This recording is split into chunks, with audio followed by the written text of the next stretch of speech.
इस मूवी में हमें ये दिखाने की कोशिश की गई है कि कोमा में जाने के बाद इंसान किस तरह सोचता है। कहानी के स्टार्ट में हम एक लड़के को देखते हैं जो अपनी नींद से जागता है। लड़के का नाम विक्टर होता है और यहाँ पर हैरान कर देने वाली बात ये होती है कि उस लड़के को नींद से जागने के बाद कुछ भी याद नहीं रहता। उसको ये बात भी याद नहीं आती कि उसके रूम में सारी चीजें बिखरी हुई क्यों है। तभी उसके रूम की छत ब्लैक होने लगती है। रूम का पूरा स्ट्रक्चर बदलने लगता है। ये सब देखकर वह थोड़ा सा घबरा जाता है और कमरे से बाहर निकलने लगता है, लेकिन बाहर आकर भी वो देखता है कि सब चीजें बदली हुई हैं। कोई भी चीज अपनी असली हालत में मौजूद नहीं थी। सब बिल्डिंग्स हवा में उड़ रही थी और ऐसे लगता था जैसे ग्रेविटी बिल्डिंग्स के लिए है ही नहीं। फिर विक्टर के सामने से कुछ लोग गुजरने लगते हैं और वो लोग भी काफी अजीब थे। इन लोगों में किसी का सर नहीं था और किसी का हाथ, लेकिन फिर भी वो लोग ठीक चल रहे थे। विक्टर को कुछ भी समझ नहीं आता। इससे पहले विक्टर कुछ समझ पाता, उसके सामने एक ब्लैक शैडो आ जाता है जो विक्टर को मारने ही वाला होता है। तभी 3 लोग आकर विक्टर को बचा लेते हैं। लोग विक्टर की जान तो बचा लेते हैं, लेकिन ये ब्लैक शैडो उनके पीछे भी पड़ जाता है। ये तीनों लगातार भाग रही होते हैं। ये भागते भागते वो लोग ऐसी जगह पर आ जाते हैं जहाँ पर रास्ता खत्म हो जाता है और इन लोगों के पास आगे जाने का कोई दूसरा रास्ता भी नहीं था।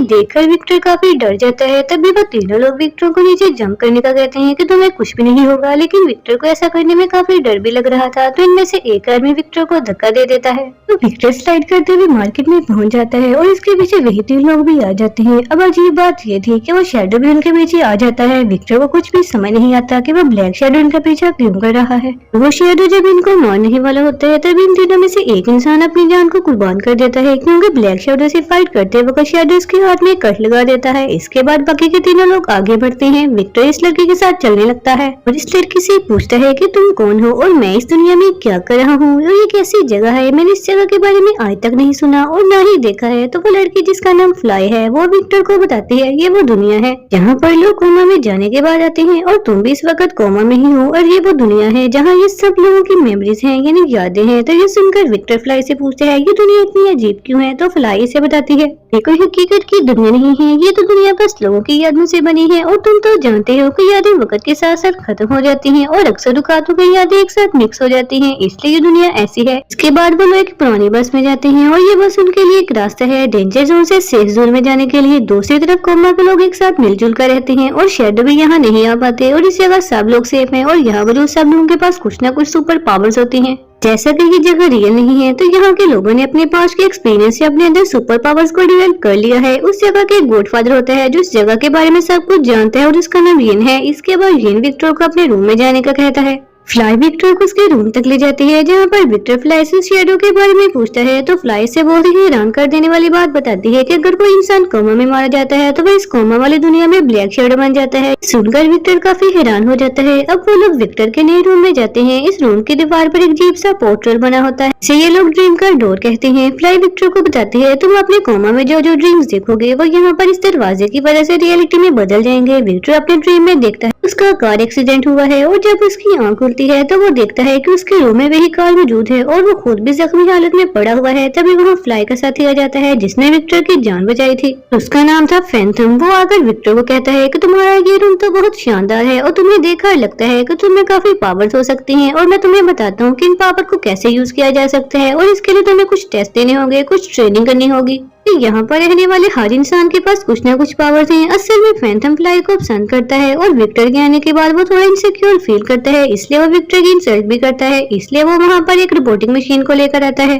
और वो विक्टर को गिरा देता है। सब लोग ये सब देख रहे होते हैं। वहाँ का गॉडफादर येन भी ये सोचता है कि विक्टर के पास कुछ तो पावर्स होंगे, पर इस रोबोट के बार बार हमला करने पर भी विक्टर को इसकी पावर्स याद नहीं आती। फिर विक्टर को समझ नहीं आ रहा होता कि वो अपनी पावर को यूज कैसे करे। तो फैंथम विक्टर से पूछता है कि कोमा से पहले तुम अपनी जिंदगी में क्या काम करते थे। तो विक्टर उसे बताते हैं कि मैं एक आर्किटेक्ट था। ये सुनकर सब लोग कहते हैं कि एक आर्किटेक्ट के पास क्या सुपर पावर्स होंगे। ये बोलकर सब लोग वहाँ से चले जाते हैं। अब इस दुनिया में लोग एक मिशन पर जाने की तैयारी करते हैं और इस मिशन में वेक्टर भी लोगों के साथ शामिल हो जाता है। उनका मिशन था एक डेंजर जगह से एक बॉम्ब को लेकर आना जहाँ पर बहुत सारे गार्ड उस जगह पर सिक्योरिटी कर रहे थे। तब इनकी ये टीम उस जगह पर पहुँच जाती है और इसके बाद उस जगह पर काफी फाइट होती है और फाइट के बाद किसी भी तरह विक्टर और उसकी टीम बॉम्ब वाली जगह पर पहुंच जाती है और बॉम्ब को सबमरीन से अलग करने की कोशिश कर रहे होते हैं। तभी कुछ ब्लैक शैडो उनकी तरफ आने लगते हैं। इनको इस मूवी में रीपर्स कहा जाता है और ये रीपर्स इन लोगों को रोकने के लिए यहाँ आ रहे थे। तभी एक आदमी बॉम्ब को अलग कर लेता है और वो नीचे गिरने वाला होता है। तभी विक्टर अपने सर पर फिंगर लगाता है और अपने माइंड को यूज करते हुए वहाँ पर एक स्ट्रक्चर बना देता है।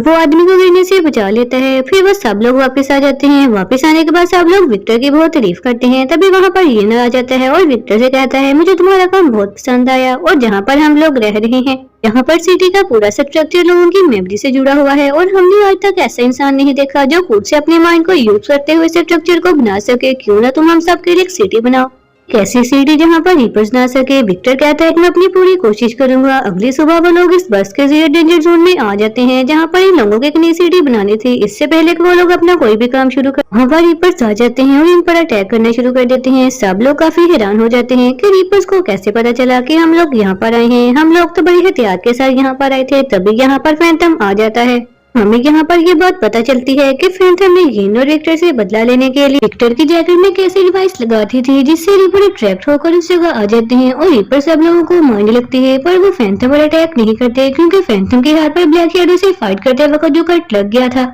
इसकी वजह से फैंटम भी अब आहिस्ता आहिस्ता रीपर में बदल रहा था। और यहाँ पर फैंटम को भी अपनी गलती का एहसास हो जाता है क्योंकि उसकी गलती की वजह से कई लोग मारे गए। तो फैंटम एक रीपर के सामने एक बॉम्ब लेकर खड़ा हो जाता है। देखकर रीपर्स वहाँ से जाने लगते हैं। अब सिर्फ कुछ ही लोग जिंदा बचे थे तो वो सब लोग वहाँ से भागते हैं सेफ लोकेशन की तरफ। अब विक्टर इनको बचाने के लिए एक स्ट्रक्चर बनाने की कोशिश करता है और अपने माइंड पर बहुत ज्यादा प्रेशर डालता है जिसकी वजह से वो बेहोश हो जाता है। इसके बाद सीन प्रेजेंट टाइम में शिफ्ट हो जाता है जहाँ पर हम देखते हैं कि विक्टर असली दुनिया में हॉस्पिटल में है और इसको आहिस्ता आहिस्ता पुरानी यादें आ रही हैं जिसमें वो देखता है कि फ्लाई जो असल दुनिया में उसकी बेस्ट फ्रेंड थी। कोमा की दुनिया में उसको कुछ भी याद नहीं था। तभी विक्टर को याद आता है कि वो फ्लाई के साथ ही हॉस्पिटल आया था लेकिन फ्लाई को हॉस्पिटल के अंदर आने नहीं दिया गया। विक्टर अकेला ही हॉस्पिटल के अंदर गया था। विक्टर को यहाँ एक प्रोजेक्ट को डिस्कस करने के लिए यहाँ पर उसे एक आदमी मिलता है। ये आदमी कोई और नहीं बल्कि येन था। येन एक डॉक्टर था और इसके पेशेंट भी काफी अमीर लोग थे। वो एक शानदार दुनिया को बनाना चाहता था स्पेशल मरीजों के लिए और ये सब इस रियल दुनिया में होना पॉसिबल नहीं था। इसलिए येन एक रिसर्च करते हुए एक ऐसी टेक्निक को ढूंढ लेता है कि वो लोगों को कोमा में भेज सकते हैं और कोमा की दुनिया में सभी स्पेशल लोग अपनी मर्जी से अपनी जिंदगी गुजार सकते हैं। उनके पास कुछ स्पेशल सुपर पावर्स भी होंगी। सब कुछ ठीक चल रहा था और सब लोग अपने इस कोमा की जिंदगी में खुश भी थे। मगर कोमा में लंबे टाइम तक रहने की वजह से उनकी यादें धुंधली होने लगती है और इस दुनिया में जो स्ट्रक्चर या घर थे जो उनकी यादों से बने हुए थे अब यादें धुंधली पड़ने की वजह से उनके बनाए स्ट्रक्चर भी टूटे और हवा में उड़ रहे थे। कुछ लोग काफी टाइम कोमा में रहने की वजह से फ्रस्ट्रेटेड भी हो गए थे और उनकी कोमा में ही मौत होगी और जिनकी मौत कोमा में होती कोमा की दुनिया में वो रीपर्स बन गए और ये रीपर इंसानों से नफरत करने लगे और उन्हें मारने लगे। अब हिन विक्टर के पास आता है और विक्टर से कहता है कि तुम्हारे बनाए गए स्केचेस काफी अच्छे हैं जिसे हम रियल वर्ल्ड में नहीं बनाएंगे।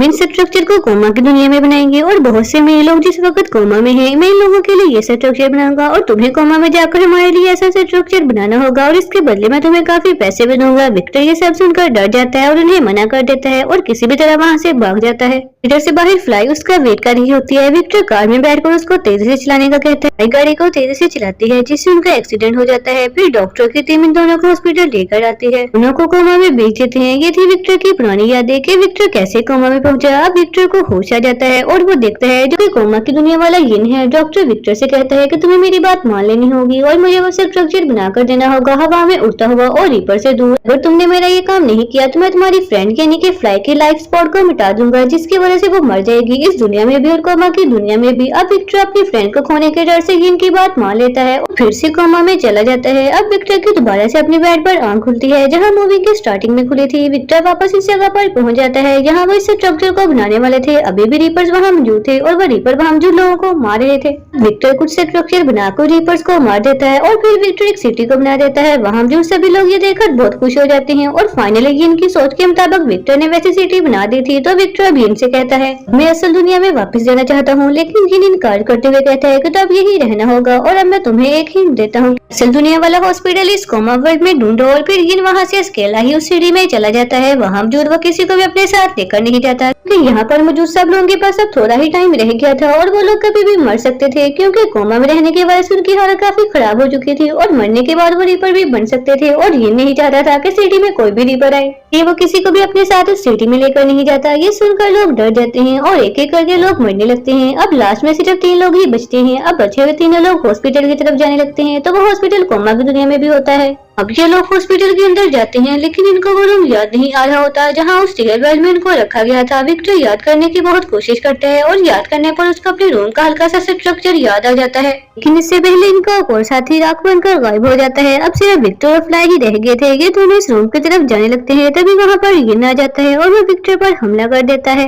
विक्टर भी अपने बचाव के लिए यिन पर हमला करता है लेकिन यिन काफी स्ट्रॉन्ग होता है और यही उसकी सुपर पावर है। इस दुनिया में ये विक्टर को मारने ही वाला होता है तभी एक रीपर वहाँ आ जाता है और यिन को मार देता है कि रीपर कोई और नहीं बल्कि फैंटम होता है जो कि अब रीपर बन चुका था। इसके बाद फैंटम का रीपर वहाँ से चला जाता है। विक्टर अपनी माइंड को यूज करता है तो इसे वहाँ से निकलने का रास्ता मिल जाता है। एक तस्वीर के जरिए अगले सीन में विक्टर रियल वर्ल्ड में आ जाता है और वो जल्दी से फ्लाई को होश में लाता है और वो दोनों इस हॉस्पिटल से बाहर आ जाते हैं। दूसरी तरफ यिन जिसे रीपर ने मार दिया था कोमा की दुनिया में रीपर बन चुका है। इसके बाद हमें कुछ महीनों के बाद का सीन दिखाया जाता है जहाँ पर हम विक्टर को देखते हैं जो अपने प्रोजेक्ट पर काम कर रहा है और फ्लाई और विक्टर अपनी लाइफ में बहुत खुश हैं। इसके साथ ही ये मूवी यहीं पर खत्म हो जाती है।